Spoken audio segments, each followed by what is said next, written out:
बीच हैं कोलकाता से योग शिक्षिका हैं आदरणीय भारती रोहड़ा जी। निवेदन करूंगा मातृ पितृ दिवस के इस अवसर पर अपने अनुभव को शेयर करें। धन्यवाद। मेरे सभी प्यारे दोस्तों को कोलकाता से भारती का नमस्कार और आज के इस दिन के लिए शुभकामनाएं। माता पिता की बात करना चाहो तो दिल भावनाओं से भर जाता है। शब्द बहुत बौने लगते हैं उनकी विशालता के सामने। फिर भी मैंने कोशिश की है शब्दों की एक माला पिरोने की। प्रस्तुत करना चाहूंगी माँ बाप।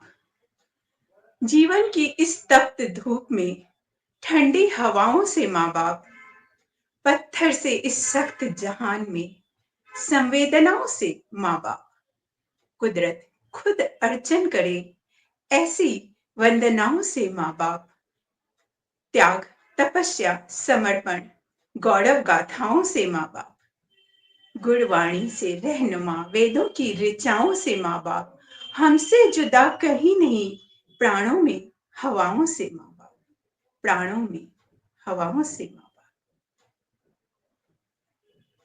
मेरी माँ के कोख से जन्म ले पाना मेरे लिए जन्मों के पुण्यों का प्रताप रहा।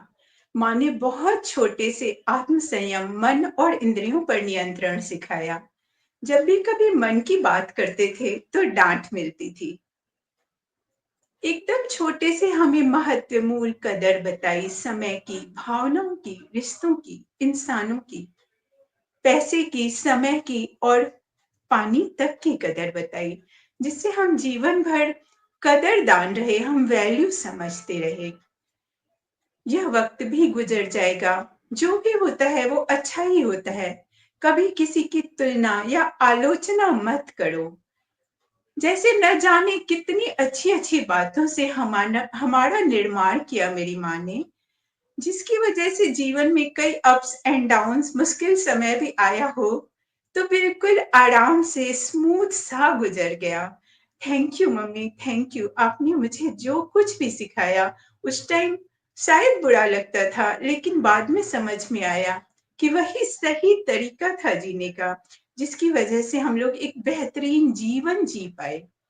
और माँ बाप के दिए हुए संस्कार अगर हम आगे वाली पीढ़ी तक ले जा पाते हैं तो ये भी धन्य भाग है। प्रकृति की मेहरबानी से हमारे बच्चे आज प्यार, अपनापन, समर्पण और सहयोग की प्रतिमूर्ति है। मुझे अच्छा लगता है कि मैंने प्रकृति का दिया हुआ कुछ भी जाया नहीं होने दिया, आगे पास कर पाई मैं। आज के इस शुभ दिन पर इतना ही संदेश देना चाहूंगी कि आज हम जो कुछ भी हैं, हमारा पद, रुतबा, जीवन, भौतिकीय